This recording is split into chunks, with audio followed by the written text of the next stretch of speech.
Vamos a concentrarnos en la epístola de Tito durante los próximos domingos, principalmente porque vamos a comenzar nosotros un proceso de instrucción para candidatos al diaconado. Entonces, como iglesia, necesitamos tener un entendimiento más profundo de la doctrina. Sí, ahí está bien, Tito, gracias. De la doctrina de la iglesia, de los ancianos, del gobierno de la iglesia, de los oficios, y por esa razón vamos a comenzar reflexionando en la palabra de Dios a partir de la epístola de Tito. Les invito entonces a abrir sus Biblias en la carta del apóstol Pablo a Tito. Tito capítulo 1, verso 1 al 4. Esta es la palabra del Señor. Pablo, siervo de Dios y apóstol de Jesucristo, conforme a la fe de los escogidos de Dios y el conocimiento de la verdad que es según la piedad, en la esperanza de la vida eterna, la cual el Dios que no miente prometió desde antes del principio de los siglos, y a su debido tiempo manifestó su palabra por medio de la predicación que me fue encomendada por mandato de Dios nuestro Salvador. A Tito, verdadero hijo en la común fe, gracia, misericordia y paz de Dios Padre y del Señor Jesucristo, nuestro Salvador. Amén. Demos gracias al Señor por su palabra. Nuestro Padre Dios, el único Dios verdadero, el Dios que habla y que no tartamudea, el Dios que habla palabras de misericordia y gracia para su pueblo, el Dios que habló y todas las cosas que nosotros vemos han venido a existencia. El Dios que pronunció la palabra para enviar a su Santo Hijo. El Dios que nos ha hecho nacer de nuevo por su palabra. Tú eres el Dios que habla. Habla nuestras vidas, Señor. Moldea nuestros corazones, nuestras mentes.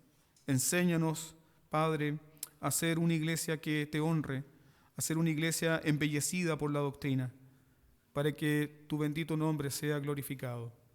En el nombre de Jesús. Amén. El título de este sermón es Una iglesia embellecida por la doctrina. Una iglesia embellecida por la doctrina. Se puede creer que una iglesia embellecida por la doctrina es una iglesia donde abunda la enseñanza teológica.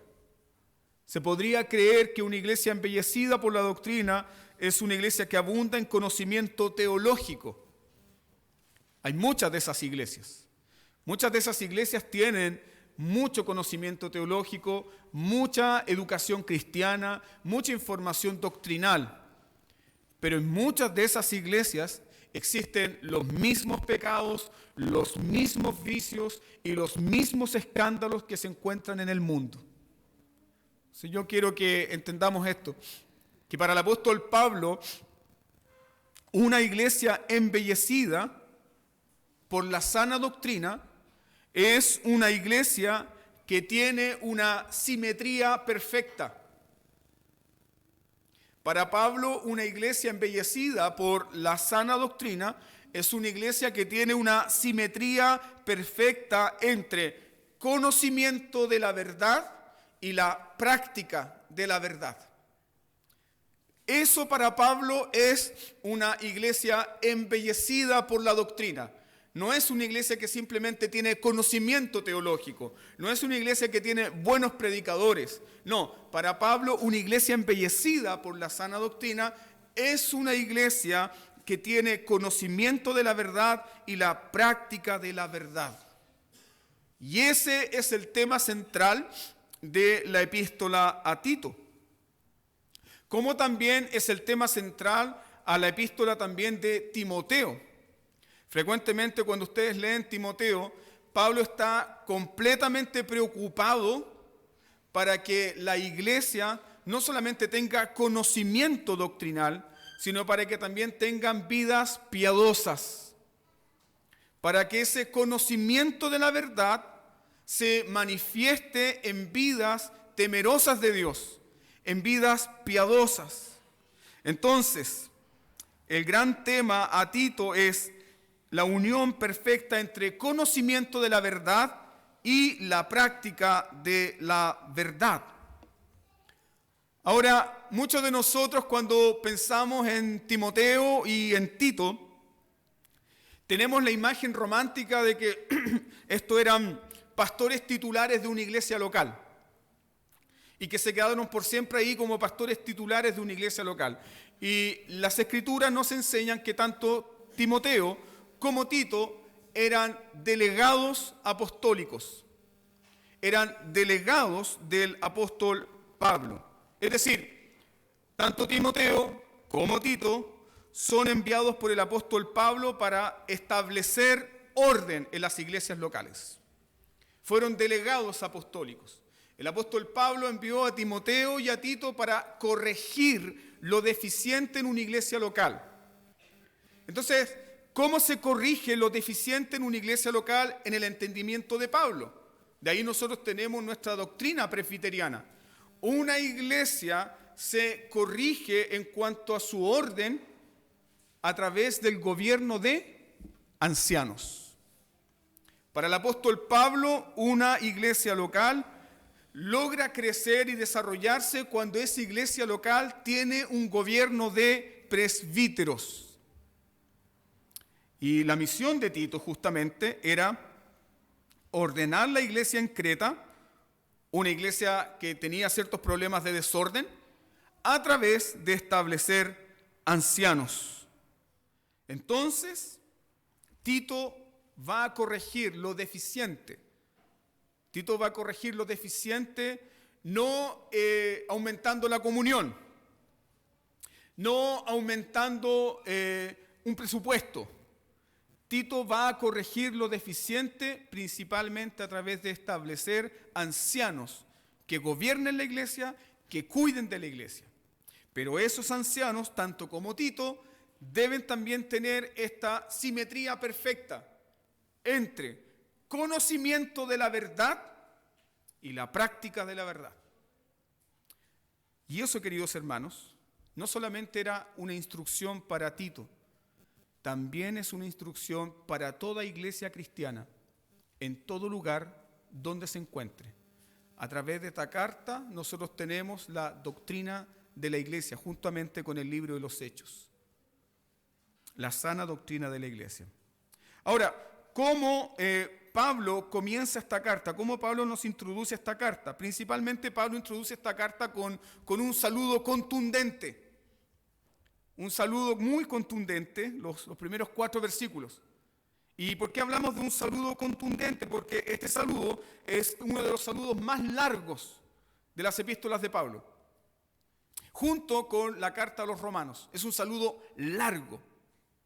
Y es un saludo teocéntrico. Yo quiero que note eso. Es un saludo teocéntrico. Es un saludo que está centrado en Dios. Es un saludo que invita inmediatamente al lector a poner su mente en Dios. ¿Cómo comienza este saludo? Pablo, siervo de Dios. Pablo, siervo de Dios.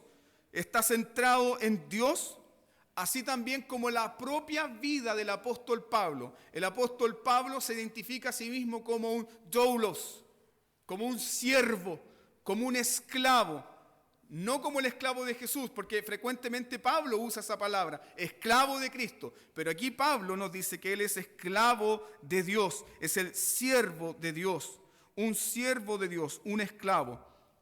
Pero no solamente Pablo es un esclavo de Dios, no solamente Pablo es un siervo de Dios. Tú puedes notar en el versículo 3 que el apóstol Pablo también es siervo de los escogidos de Dios. Note eso. No solamente es alguien que es siervo de Dios, esclavo de la voluntad de Dios, sino también que ha sido llamado para ser un siervo de los escogidos de Dios. Por lo tanto, el ministerio del apóstol Pablo es por causa de los escogidos de Dios. El ministerio del apóstol Pablo es por causa de los escogidos de Dios y por la gracia de Dios.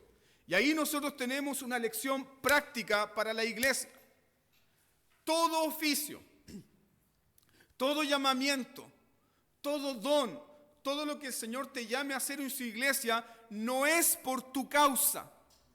No es porque tú eres imprescindible en el reino de Dios. Es por la gloria de Dios y para los escogidos de Dios.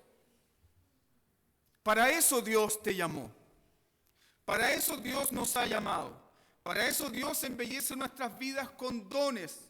No es porque nosotros somos la última Red Bull o la última Coca-Cola en el desierto. No. No. Es por causa de los escogidos de Dios. Porque somos iglesia. Porque estamos aquí. Porque queremos seguir sirviendo al Señor. Porque Dios tiene mucho pueblo. Y porque Dios, a través de la proclamación fiel de su evangelio, añade a su iglesia los que han de ser salvos. Ese es el entendimiento de Pablo de su llamado. Pablo entiende que es un apóstol, que es un llamado para bendecir la iglesia por causa de los escogidos de Dios. Por causa de la gracia de Dios también. ¿Por qué? Porque ¿quién era Pablo? Blasfemo, perseguidor de la iglesia, asesino, injuriador. ¿Qué nos recuerda esto, queridos hermanos? Que Cristo haya llamado a Pablo para ser su siervo, que Cristo haya llamado a Pablo para ser su apóstol, nos recuerda que la gracia de Jesucristo, la gracia de Dios, tiene el poder para transformar al peor de los pecadores. Y no solamente para transformar al peor de los pecadores, no solamente para transformar al pecador más desfigurado, sino también para que ese pecador, embellecido por la gracia de Dios, pueda ser ahora un siervo de Dios. La gloria del Evangelio es esa, queridos hermanos. Transformar pecadores rebeldes que odian a Dios en santos que le sirven. En santos que le sirven. Y no solamente le sirven, sino que santos que se deleitan en servirle. Eso hace el poder de la gracia. Entonces, nunca olvidemos que su llamado, su oficio, el don que el Señor le ha entregado, las habilidades, los talentos, la familia en que creció, el lugar donde está trabajando, donde está sirviendo, es un don de la gracia de Dios. ¿Para qué? Para la gloria de su nombre, pero para el beneficio de sus escogidos. ¿Qué tienes que no hayas recibido? ¿Qué tienes que no hayas recibido?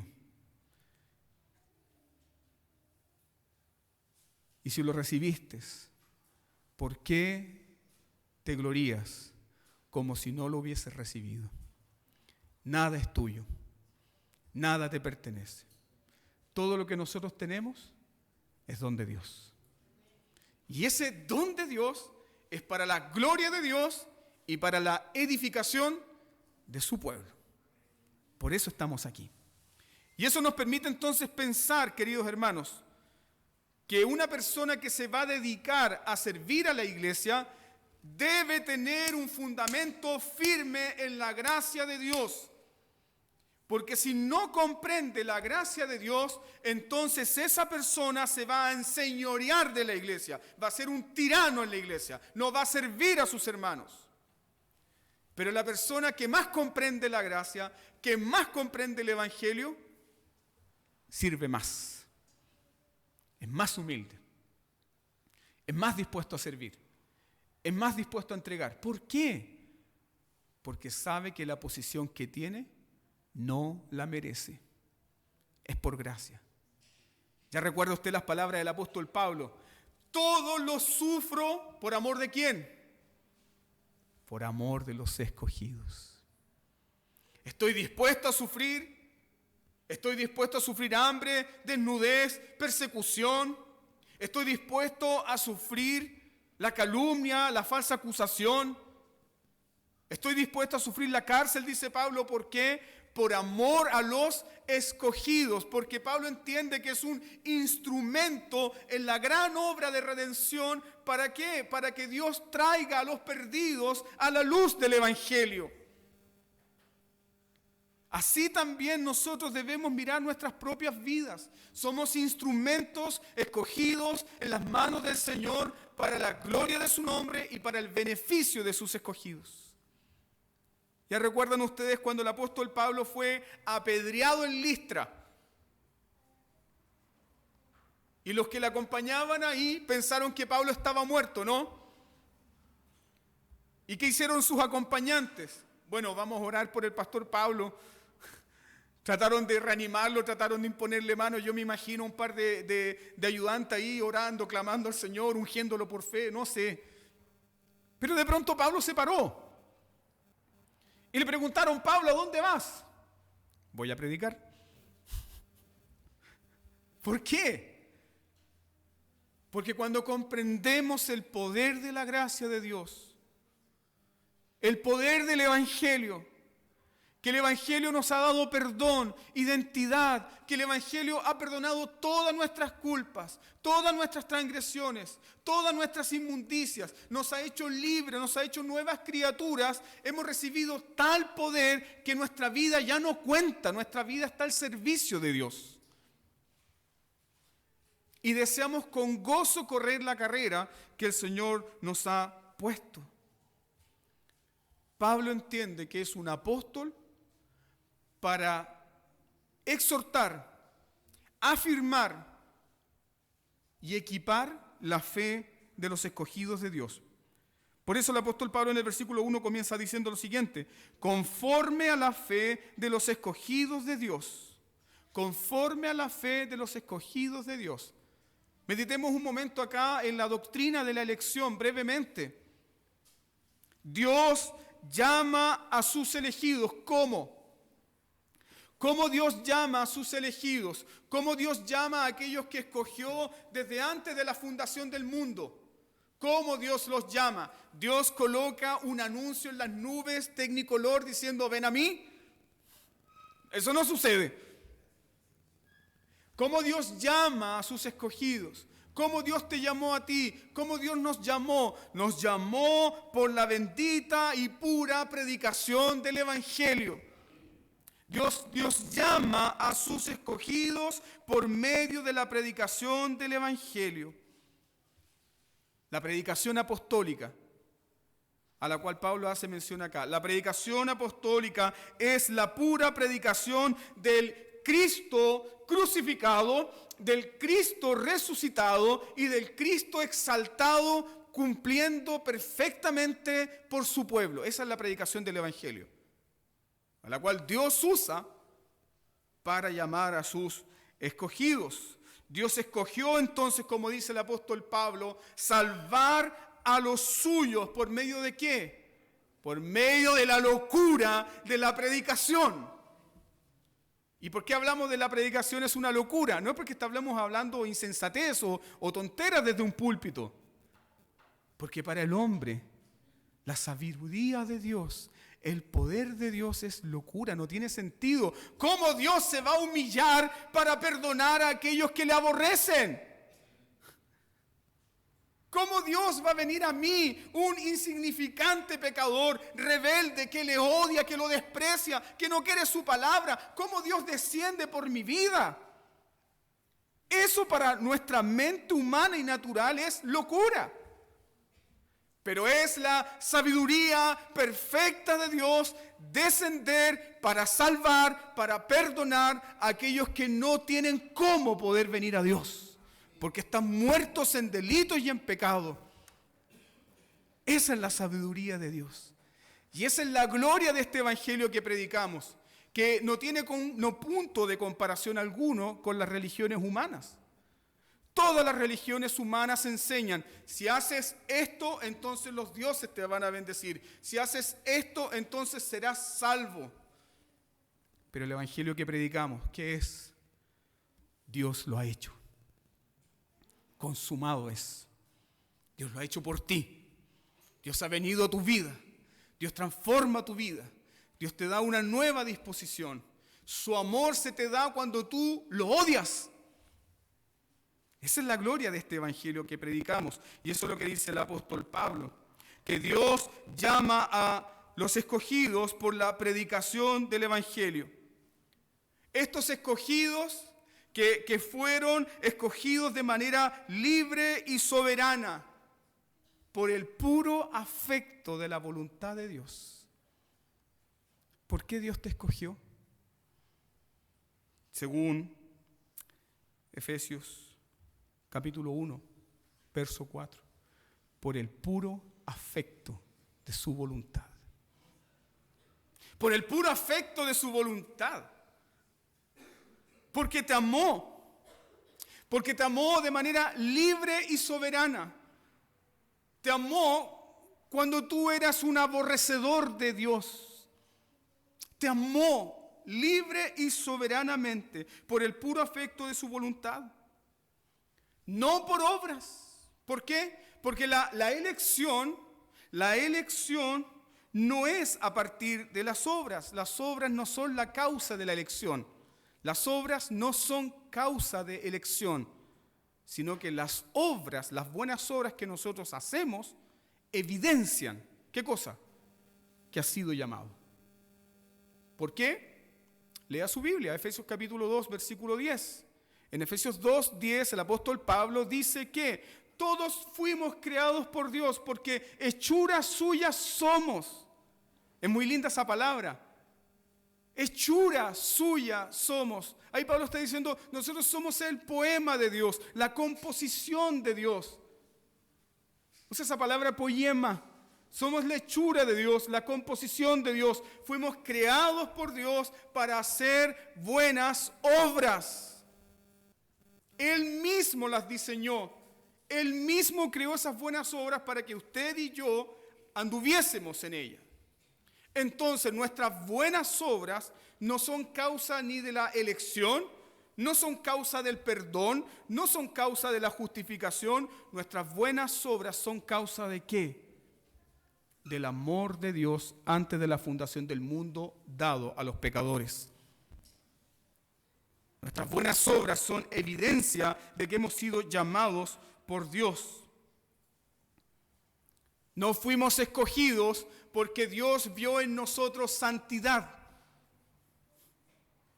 Hacete esta pregunta. ¿Eras digno de que el Señor te llamara? ¿Había en ti un comportamiento santo, piadoso? ¿Había en ti un comportamiento impecable, sin mancha? No, amados hermanos, lo necio, lo vil, lo menospreciado de este mundo, eso escogió Dios. Lo que no es, para avergonzar lo que es. No fuimos escogidos porque Dios un día previó o vio en una especie de bolita de cristal de que tú ibas a obedecer y que ibas a estar muy tranquilito sentado en la iglesia. Dios vio eso y te escogió. No, y 1000 veces no. Dios no nos escogió porque vio obediencia previa en nosotros. Dios no nos escogió porque vio en nosotros algún tipo de santidad. No, Él nos escogió cuando estábamos muertos en delitos y en pecado. Él nos escogió cuando toda nuestra existencia se levantaba contra Dios. Él nos escogió cuando todo nuestro ser, con toda nuestra fuerza, le odiaba. Y Dios te llamó. Dios no te llamó porque dijo, yo sé que Damián no me va a defraudar. No. Dios no te llamó pensando, Él va a cumplir algún día. No. Su amor libre y soberano y su misericordia nos escogió y nos llamó cuando nosotros no podíamos hacer nada por Él. Fuimos escogidos entonces, amados hermanos, no porque Dios vio obediencia en nosotros, sino como dice el apóstol Pedro en 1 Pedro capítulo 1, verso 2, fuimos escogidos para obedecer. No porque se vio obediencia en nosotros, no, sino que fuimos escogidos para obedecer. La marca de un salvado, ¿cuál es entonces? Obedece a Dios. La marca de un salvado, la marca de un llamado por Dios, la marca de un escogido es aquel que ha recibido un corazón para obedecer a Dios. Ha recibido una nueva disposición para servir a Dios. Fuimos escogidos en Cristo, no porque Dios previó que un día creeríamos en Cristo, sino que fuimos escogidos en Cristo. Y a causa de que fuimos escogidos en Cristo, creemos en Cristo Jesús. Es decir, Dios el Padre, antes de la fundación del mundo, pensó en un pueblo, lo apartó para Él y a ese pueblo le entregó el regalo precioso, más preciado, más hermoso, más glorioso que el Padre tenía, su Hijo Jesucristo. Y junto con entregar a su Hijo Jesucristo antes de la fundación del mundo, también Dios decretó y ordenó y diseñó que a todos aquellos que se les entregó a Cristo se les diera fe y confianza en Cristo Jesús. No fuiste escogido porque un día ibas a, entre comillas, subrayado negrita, aceptar a Jesús. No.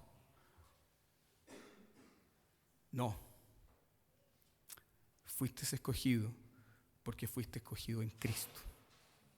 ¿Qué nos permite pensar aquello? ¿Qué nos permite pensar de que el ser escogidos en Cristo significa, queridos hermanos, que todo escogido, todo llamado por el Evangelio, todo nacido de nuevo, todo regenerado, todo justificado, todo adoptado como hijo, todo santificado, no puede ser indiferente a Cristo Jesús? Porque fue escogido en Cristo. Y si fuiste escogido en Cristo, tu corazón debe arder por Jesús. Tu corazón debe estar unido a Cristo. ¿Por qué? Porque el Padre te pensó en Cristo Jesús antes de la fundación del mundo. Y esa es la razón por la cual somos cristianos. Somos cristianos. Estamos unidos a Cristo. Él es nuestra vida, Él es nuestra luz. Él es nuestra comida. Él es el pastor de las ovejas. Él es la vid verdadera y nosotros somos sus pámpanos. Separados de Cristo Jesús, nada podemos hacer, absolutamente nada. ¿Quién es tu vida?, dice el apóstol Pablo, Gálatas capítulo 2, verso 20. Porque ya no vivo yo, Cristo vive en mí. Y lo que antes vivía en la carne, lo vivo hoy en la fe del Hijo de Dios, el cual me amó y se entregó a sí mismo por mí. Entonces, querido cristiano, ¿cómo Dios te ve hoy? ¿Unido a Cristo? ¿Unido a la justicia de Cristo? ¿Unido a la santidad de Cristo? ¿Unido a la pureza de Cristo? ¿Unido a su vida perfecta? ¿Por qué? Porque Dios de toda la eternidad siempre consideró así a su pueblo, unido a Cristo, escogidos en Él. Entonces, si fuimos escogidos en Él, en Cristo Jesús, también Dios decretó que nuestra elección está unida a la fe para creer en Cristo Jesús. Entonces, la elección es el fundamento de la fe. La elección es la fuente de la fe. La elección no es, amados hermanos, por causa de la fe. No es porque yo un día decidí tener fe en Dios y ahora entonces soy escogido. No. Él nos dio fe juntamente cuando fuimos escogidos en Él. Alabado sea Dios por eso, hermanos. Y esa es la razón por la cual nosotros hemos creído. Si creer en Dios es un milagro del cielo. El que no nace de arriba no puede ver a Dios. Por eso el cristianismo es una gloria tan grande. Porque es el poder de Dios en el corazón del hombre. La fe, amados hermanos, es el regalo de Dios. Y el regalo precioso para sus escogidos. ¿De dónde viene tu fe? Esta es la fe que vence el mundo. La fe que Dios nos ha dado. Y nos ha dado justamente esta fe para perseverar, para caminar, para aferrarnos a su palabra, para servir a Dios, para oír su palabra. ¿Por qué? Porque la fe viene por el oír de la palabra de Dios. Y al oír la palabra de Dios, oímos de Cristo y nuestra fe es alimentada, nuestra fe es fortalecida. Nuestra vida cristiana comienza a crecer. Somos las ovejas de Dios. Y como dijo Cristo Jesús, las ovejas cuando oyen la voz del buen pastor, ¿qué hacen? ¿Lo ignoran? No, otro día. No, las ovejas oyen su voz y le siguen. Se nos ha dado fe también para seguir a Cristo Jesús. Pero esta fe, la cual está hablando Pablo aquí, la fe de los escogidos de Dios, es una fe que tiene dos elementos inseparables. Piensen esto. ¿Cuáles son estos elementos inseparables de la fe de los escogidos de Dios?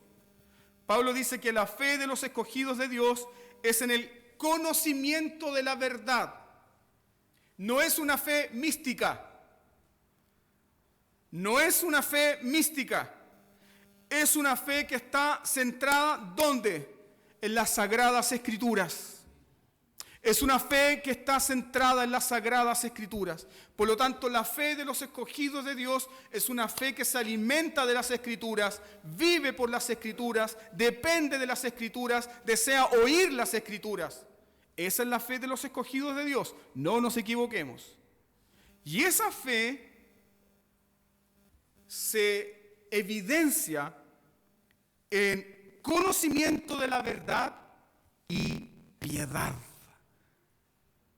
La fe de los escogidos de Dios es una fe piadosa.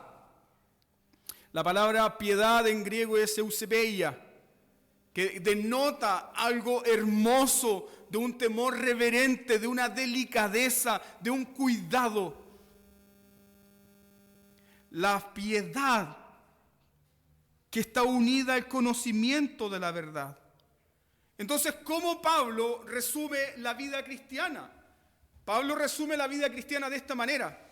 La vida cristiana es una vida de fe que se evidencia en conocimiento de la verdad y piedad. Y esto, queridos hermanos, es un gran desafío para la iglesia de nuestros tiempos.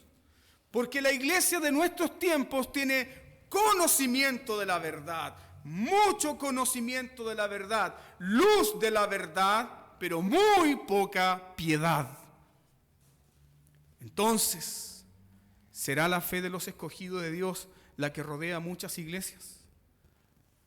Dios nos ayude y Dios nos dé gracia para examinarnos. La fe que has recibido es una fe piadosa. La fe que tú tienes hoy en Cristo Jesús, tu Señor, tu Salvador, la fe que tú tienes en el Padre, es una fe que se demuestra en piedad. Es una fe piadosa. Permíteme simplemente citar a Juan Calvino acá. Calvino, en la institución de la religión cristiana, define así la piedad. Calvino dice que la piedad es una reverencia unida al amor de Dios. Una reverencia unida al amor de Dios, que el conocimiento de Dios produce. ¿Cómo define la piedad? Como una reverencia al amor de Dios.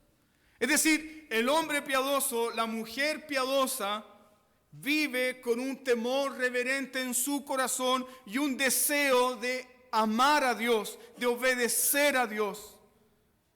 El piadoso no es aquel que no peca, porque no existe tal hombre y tal mujer. El piadoso no es el que no peca. El piadoso es aquel que le duele pecar. El piadoso es aquel que llora por sus concupiscencias secretas. El piadoso es aquel que tiene un afecto en el corazón profundo por temor a Dios, por honrar a su Dios. El piadoso es aquel que lamenta cuando está lejos de los medios de gracia. El piadoso es aquel que se lamenta cuando le falló a su hermano, cuando le falló a su esposa, cuando le falló a sus hijos. El piadoso llora por su pecado.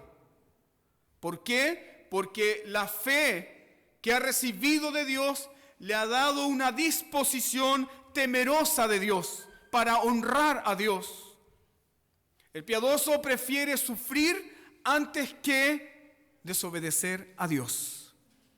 Y no lo hace por competencias propias, no lo hace porque en él o porque en ella existe una voluntad natural, lo hace porque ha nacido de Dios. Lo hace porque ha recibido vida de los cielos. Y la vida de los cielos se opone a toda la impiedad que hay en este mundo y a la impiedad que hay en su propio corazón. El piadoso, la piadosa, cuando descubre que está rebelándose contra la ley de Dios, ¿qué hace? ¿Le da lo mismo? ¿Tapa su pecado con una gracia barata? No. Se arrepiente, restituye y obedece. Se arrepiente, restituye y obedece. No permanece en una constante desobediencia. Yo quiero que piensen eso, hermano. Porque el rasgo de muchas iglesias que abundan en conocimiento doctrinal es más de impiedad que piedad. Y Pablo nos dice que la fe de los escogidos de Dios es una fe piadosa. Cerrando el paréntesis de Calvino, Calvino termina diciendo lo siguiente, dice: no hay verdadero conocimiento de Dios donde no hay verdadera piedad. Juzgue usted entonces. Y a todos los miembros en plena comunión de esta iglesia les digo, juzgue usted entonces. ¿Cómo vamos el día de mañana a elegir ancianos y diáconos en esta iglesia? ¿Por simple conocimiento? A Pablo, ¿qué le preocupaba? Que ese conocimiento esté embellecido, ¿por qué? Por la piedad. ¿Hay temor de Dios? ¿Hay temor de Dios? ¿Hay obediencia? Y puntos muy prácticos, como por ejemplo, Pablo dice que el siervo del Señor no debe ser contencioso. ¿Qué significa eso? ¿Le gustaría tener un pastor bueno para la pelea? Que no deja pasar ni una. Todas las ganas. Hasta los debates por el color de pelo. Eso no es el rasgo de un siervo de Dios. Pensemos en eso, hermanos. Porque nosotros como iglesia presbiteriana podemos ser deslumbrados por el conocimiento.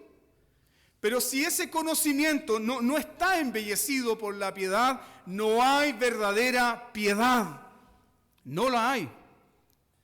La piedad, dice el apóstol Pablo, es provechosa para todos en esta vida y la presente y la futura. ¿Por qué? Porque la piedad, la vida piadosa, embellece los rasgos de nuestro carácter. Usted puede conocer mucha teología, usted puede conocer mucha Biblia, pero si tiene una disposición dura, áspera, una disposición de contender, de humillar, de no escuchar, de no ser humilde con su hermano, entonces ahí no hay una sana simetría, una perfecta simetría entre conocimiento de la verdad y práctica de la piedad. La palabra de Dios demanda que nuestro carácter esté embellecido por ese conocimiento y que nuestro conocimiento esté embellecido por ese carácter piadoso. De lo contrario, todo lo que nosotros sabemos es inservible. No sirve en la iglesia de Dios. No sirve, amados hermanos. Quienes confesamos la fe reformada, quienes creemos en la fe reformada, creemos que nadie ama a Dios por su propia voluntad. Y ahí nosotros estamos juntos con San Agustín, de que todos nosotros somos pecadores depravados por nacimiento. Ninguno de nosotros nació bueno. Todos nacemos en pecado. Todos nacemos como criaturas caídas. Todos nacemos afectados por el pecado. Nuestra mente ha sido afectada por el pecado. Nuestros corazones han sido afectados por el pecado. Nuestras emociones han sido afectados por el pecado. Incluso nuestros cuerpos han sido afectados por el pecado. Y si no fuera por la vida de Dios, no hay salvación posible. Si no fuera porque Dios viene a nuestras vidas, no hay forma de ser salvos. No hay quien busque a Dios, no hay quien ame a Dios, no hay quien desee a Dios en lo profundo. Entonces, ¿cómo una persona cristiana puede transformarse en una persona piadosa? ¿Cómo? Cuán glorioso es el cambio operado en mi ser, viniendo a mi vida el Señor. El cristiano, la cristiana se transforma en una persona piadosa y que va mostrando rasgos de piedad creciente. ¿Por qué? Porque Dios ha venido a su corazón. Dios toma la iniciativa. Dios toma la iniciativa, no el hombre. Si el hombre no busca a Dios, tú no deseas a Dios, tú no lo quieres. Tú lo deseas, tú lo quieres porque Él tomó la iniciativa. No me escogiste tú a mí, sino que yo os escogí a vosotros. Y los he escogido para que lleven mucho, mucho fruto. Dios toma la iniciativa. Y al tomar esta iniciativa, Dios, de salvarnos, de redimirnos, de restaurarnos, de darnos vida y vida abundante, Dios también nos da una fe que es conforme a la piedad. Un conocimiento que está unido a la piedad. Un punto de advertencia. Si Dios entonces nos ha dado una fe y un conocimiento de la verdad que se evidencia por vida piadosa, entonces la verdad que nosotros profesamos no puede estar solamente en nuestras cabezas. Si la verdad que usted cree que Dios es uno, si la verdad que usted cree que Jesucristo es el único Señor y Salvador, si la verdad que usted confiesa que el Padre le amó, que el Hijo le amó, que el Espíritu Santo le amó, no está transformando su vida, entonces hay un problema ahí. Hay un problema gravísimo. Y ese problema no se soluciona con más conocimiento teológico. Ese problema requiere arrepentimiento. Porque lo más probable es que esa persona no haya nacido de nuevo. Si la verdad está solamente en nuestras mentes y es un asunto meramente intelectual, y si la verdad no afecta a nuestros corazones, si la verdad no afecta tampoco nuestra conducta, yo te pregunto en esta mañana, ¿tu fe es diferente a la fe de los demonios?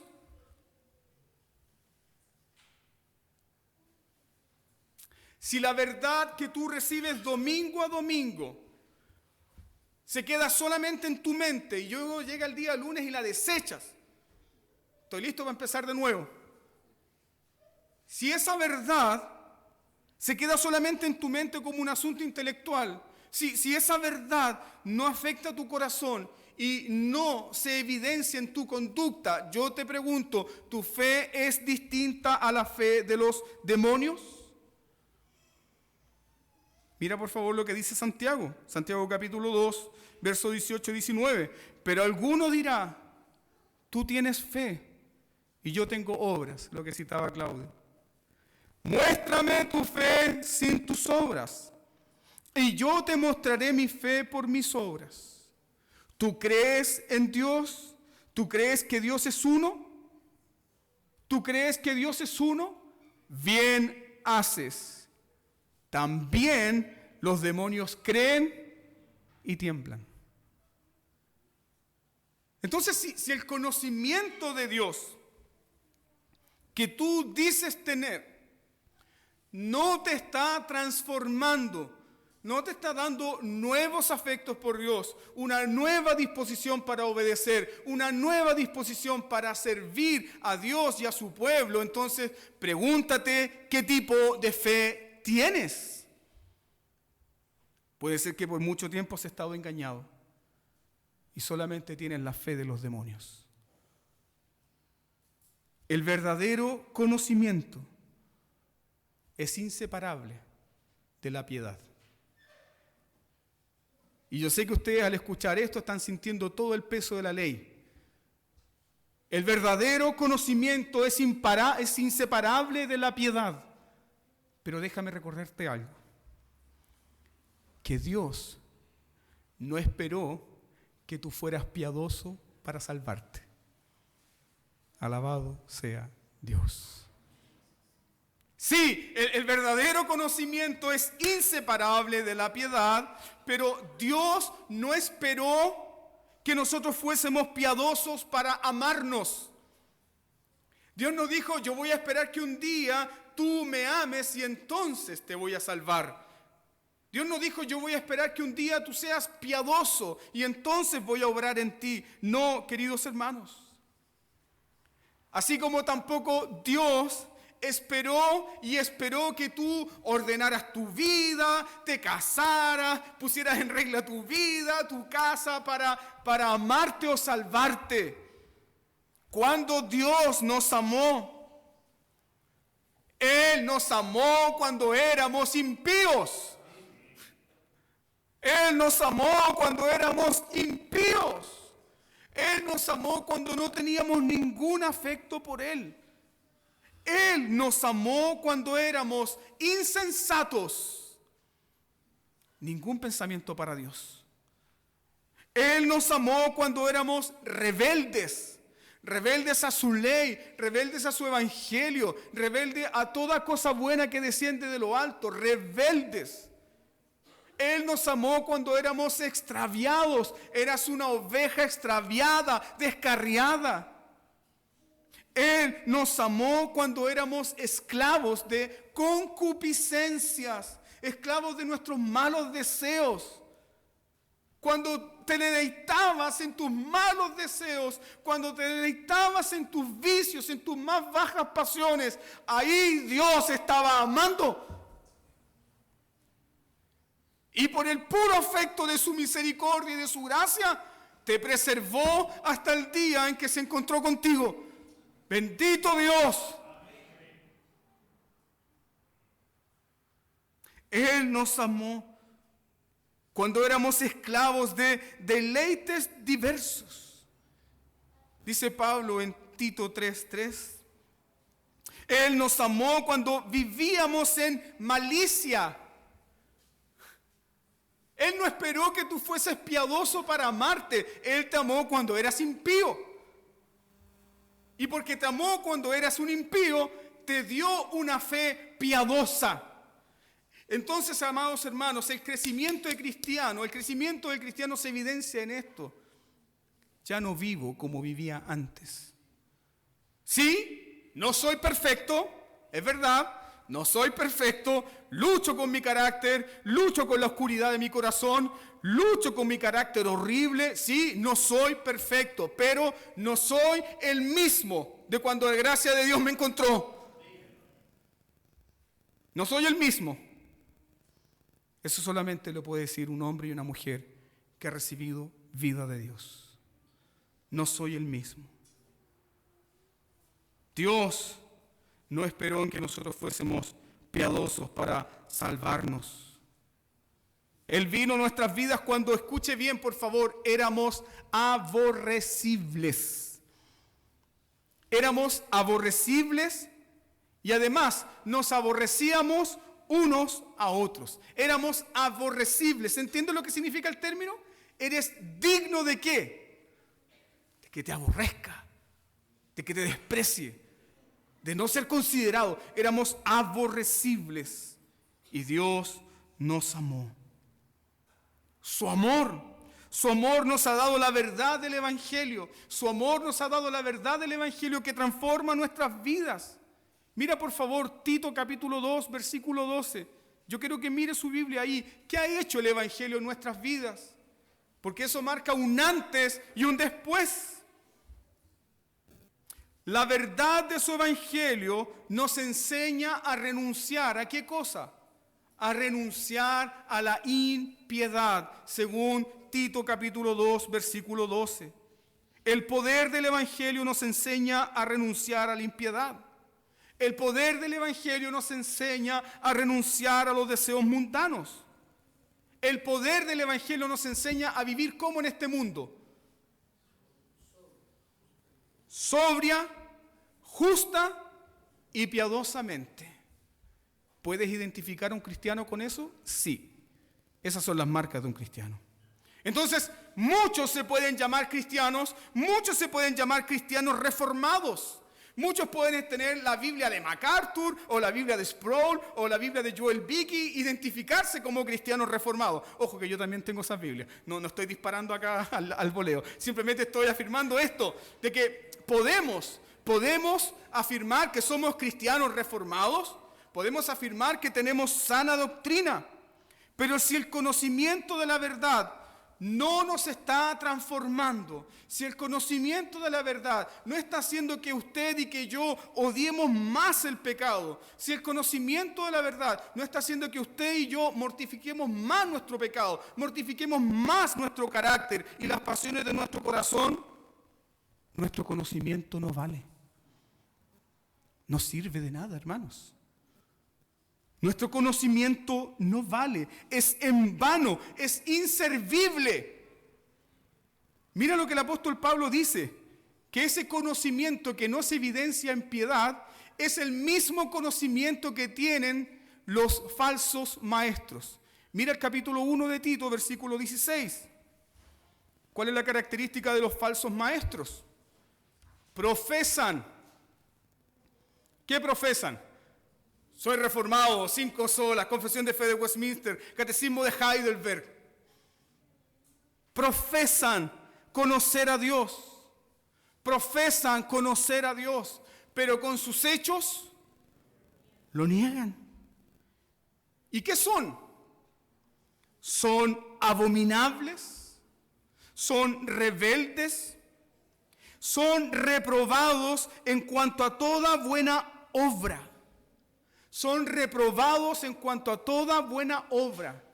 La palabra griega que emplea el apóstol Pablo ahí para reprobados o desechados es una palabra adokimos. Y una palabra muy interesante. ¿Por qué? Porque los griegos cuando querían edificar algo estaban viendo los restos de piedra, si calzaban o no calzaban en las edificaciones. Entonces, si tomaban una piedra que sus lados estaban defectuosos y no calzaban bien en la edificación, le ponían una letra A, adokimos, inservible, no sirve para nada. Puede ser una piedra pulida, hermosa, bonita, pero si no calza en la edificación, no sirve. ¿Te das cuenta? Puedes estar embellecido intelectualmente por el conocimiento, pero si no hay vida piadosa, eres inservible en la iglesia de Dios. No se enoje conmigo. Esa es la verdad de la palabra, la cual nos norma a todos. Si no hay un conocimiento piadoso, entonces somos abominables, rebeldes y reprobados en cuanto a toda buena obra. Y eso marca la diferencia, queridos hermanos, marca la diferencia entre Pablo y Tito y los falsos maestros. Pablo llama a estos falsos maestros inservibles. Versículo 10, ellos son rebeldes. Versículo 11, ellos son codiciosos. Capítulo 3, versículo 9, ellos son contenciosos. Tienen conocimiento, pero son contenciosos. Capítulo 3, versículo 10, ellos son divisivos. ¿Qué buscan los falsos maestros? ¿Ah? ¿Ellos están para unir la iglesia? No, están para dividir. Están para matar, robar y destruir, tal cual como Satanás. Son divisivos. Mira el versículo 15, capítulo 1. Ellos tienen mentes sucias. Ellos tienen una conciencia corrompida, de tal forma que no pueden discernir entre lo puro y lo impuro. Para ellos todo es impuro. Están corrompidos, completamente corruptos. Y aquí Pablo cita al poeta cretense Epiménides. ¿Qué dijo el poeta cretense Epiménides de los ciudadanos de Creta? Él dijo, los cretenses son siempre mentirosos, malas bestias, glotones y perezosos. Los describió completamente como eran en su carácter natural. Y ahora usted entiende que la gracia de Dios se ha manifestado ¿para qué? Para que el cristiano no viva como un mentiroso, no viva como una mala bestia, no viva como un glotón, no viva como un perezoso. Porque de lo contrario, ¿dónde está la luz del Evangelio? No hay luz, no hay esperanza. Por esa razón, Pablo le dice a Tito, pero tú Tito, habla lo que es de acuerdo con ¿qué?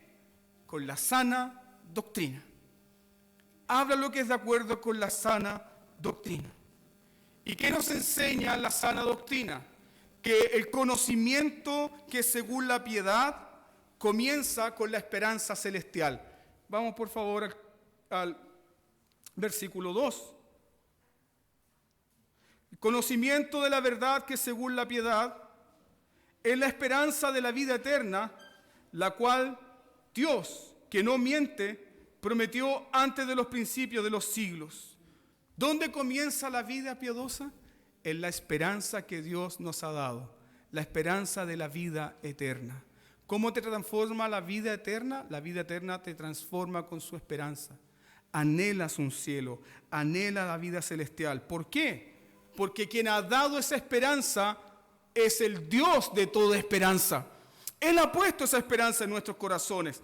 Él es el originador de esa esperanza. Y esa esperanza es segura. ¿Por qué es segura esa esperanza? Porque Dios no miente.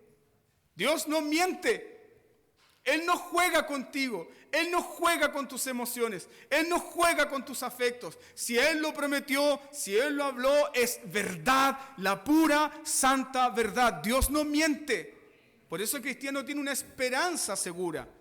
Y por esa esperanza segura, el cristiano está siendo transformado día a día.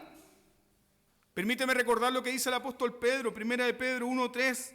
Pedro nos dice que fuimos nacidos de Dios para una esperanza viva. Nacidos de Dios para una esperanza viva. Te pregunto, ¿te está transformando esta esperanza? ¿Vives con celestialidad en tu corazón? ¿Vives con un anhelo de la vida celestial? ¿Vives con un anhelo de la vida eterna? ¿Te está transformando esta esperanza? Si has recibido la fe de los escogidos de Dios, sí. Porque esa esperanza no descansa en tus vanas fuerzas, no descansa en tus obras, descansa en el Dios que no miente. Dios no miente, amados hermanos. Finalmente, Pablo nos enseña que esta esperanza de vida eterna fue prometida antes de los tiempos de los siglos. ¿Cuándo fue prometida esta esperanza? Antes de los tiempos de los siglos. Antes de que el primer sol brillara en el universo, Dios había decretado esta esperanza para su pueblo. La promesa de la vida eterna fue hecha en la eternidad y se manifestó a su debido tiempo en la encarnación de Cristo. Y hoy todos nosotros nos recordamos a esa esperanza. ¿Cuándo? Cuando predicamos el Evangelio, cuando hablamos del Evangelio. Yo te ruego en esta mañana que medites en esto. Lo que hacemos en el culto, cantar, orar, escuchar la palabra de Dios, predicarnos, animarnos, recordar la doctrina, lo que hacemos en el culto había estado reservado, resguardado y oculto antes del principio de los siglos. Y se ha revelado ahora. ¿Qué se ha revelado? El misterio de Cristo y su pueblo. Y esa es una esperanza real. Y esa es una esperanza viva que nos transforma. No estamos acá para adorar a un amigo imaginario. No, hermanos. Estamos aquí porque hemos recibido la esperanza del Dios que no miente, que nos dará vida eterna. Vida eterna. Pablo dice que nuestro Dios, Dios el Padre, es el Salvador. Fíjense en eso. Y esta palabra la vamos a ver en el desarrollo de toda la epístola. Dios, nuestro Padre, Dios es el Salvador. Dios es el Salvador. ¿Por qué? Porque Él nos dio a su Hijo. La salvación, ¿quién la decretó? ¿Quién la pensó? ¿Quién la diseñó? Dios. Dios, el Salvador nuestro. Dios nos dio el Evangelio. Dios es el Salvador que nos ha dado a Jesucristo el Salvador. Y Jesucristo el Salvador nos lleva de retorno ¿a dónde? A Dios, nuestro Salvador. Para ellos, Pablo dice, para todos ellos, los que han recibido la verdadera fe, que según la piedad y el conocimiento de Dios, para ellos, ¿qué hay? Quiero que vea eso en su Biblia. ¿Qué hay para ellos? Gracia,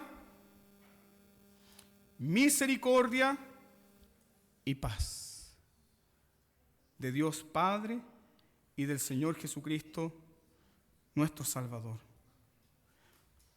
Cualquier enseñanza que separe el conocimiento de la piedad no es la común fe de la cual habla aquí Pablo. Pablo le dice a Tito que él tiene la común fe. ¿Cuál es esta común fe? Fuimos salvos por la gracia, pero fuimos salvos para obedecer. Hemos recibido fe, conocimiento, y ese conocimiento se evidencia en una vida piadosa. Esa es la común fe. Podemos ser bautistas, presbiterianos, luteranos, anglicanos. Distintas denominaciones con distintas tradiciones eclesiásticas. Pero todos, absolutamente todos, concordamos en ¿qué?